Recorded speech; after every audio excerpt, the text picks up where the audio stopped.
Baie welkom in hierdie 5de week waar ons bietjie saamkuier rondom keuses en ek wil regtig saam met julle dink rondom daai een Bybelfiguur wat my die afgelope ruk bietjie tikkel. En dit gaan oor Josef se lewe. Weet julle, ons lees sommer net van Josef se lewe en dan lees mens van hierdie man wat maar net alles gaan goed in sy lewe. Hy is sy pa se gunsteling.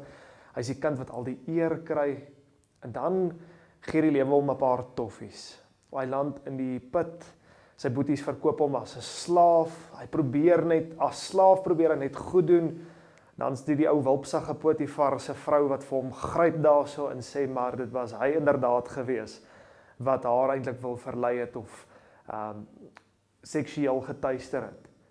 En dan die gevolg van daardie hele slegte situasie is dat hy land in die tronk daarvoor.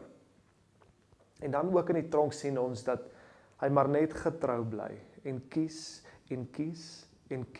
om beter te wees, om die regte keuse te maak. En dan as gevolg van hierdie optrede, mense moes nou nooit dink dat iemand wat so diep geval het in die lewe tog wel tweede in bevel sou kom van 'n land nie.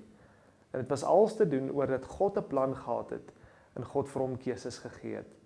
Ek dink regtig waar hierdie verhaal leer my iets daarvan dat ons moet beter keuses maak. Kies om nie kwaad te wees as die lewe vir ons 'n toffie gegee het nie.